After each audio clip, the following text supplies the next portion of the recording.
stocks. Giles Beckford, our business editor, is with us now. Good morning, Giles. Good morning to you. Shall we start with my gold? Your gold. You are so last millennium. Everybody's into Bitcoin now, and you're there with your Well, at least I've worked out Twitter. Yeah, have you? When did that happen? Never mind. Just for you, your gold is up $30 this morning, and it's nearly 2%, $1,768 an ounce. Wall Street overall is having a really solid session. Positive record highs there for the S&P 500 and the Dow Jones. Easing concerns about inflation, some upbeat reports about earnings from companies, and strong retail sales numbers as well.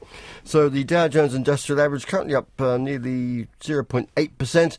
The Nasdaq is up 1.25%, and the S&P 500 just 1% higher.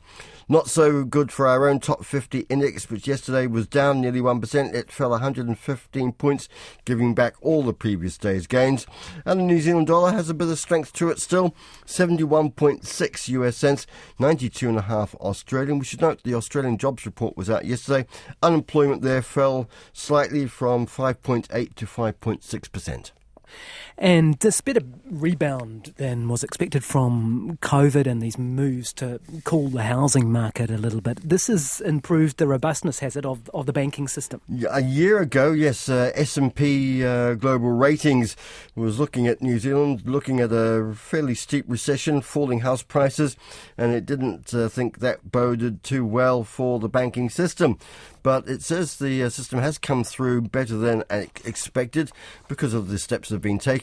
Its Financial Institutions Director, Lisa Barrett, says the system is still vulnerable to external shocks, but the handling of the pandemic has certainly eased the risks. Last year, we said that we thought that there was a negative trend as it pertains to economic risks in the New Zealand banking system, and that was predominantly because we thought COVID was going to have a much more negative impact than it did on the New Zealand economy and result in much higher losses for the banks than, as I said, have actually eventuated. That's Lisa Barrett from S&P Global Ratings. We'll hear more from her on this issue a little later in the hour. We were talking about cryptocurrencies. They have a bit of a bad reputation, don't they, as sort of for drug dealers and corrupt politicians and things. The legitimacy of them, this looks like it's going to get a bit of a boost from this new exchange, right? Yes, certainly. Coinbase, it, of course, is the hot stock on Wall Street at the moment. It's a cryptocurrency trading platform. The company had been a bit of a roller coaster debut, but ended up 30% higher yesterday from its issue price, I should say. It's gained another 1% overnight. Now, Coinbase is expected to be something of a proxy channel for investors to be involved in cryptocurrencies if they're still a bit nervous about them. And its appearance on a major index, which is the Nasdaq, gives the sector credibility and legitimacy.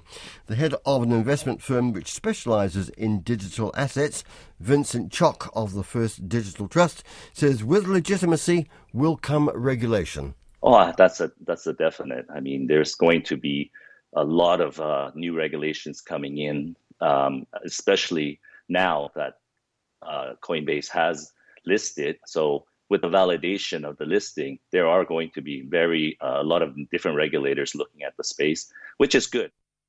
That's Vincent Chock of First Digital Trust. In the main bulletin, we'll also look at the latest report on job adverts and electric vehicle charging. Do we have the infrastructure? And, of course, the latest from the money markets at around 10 to 7.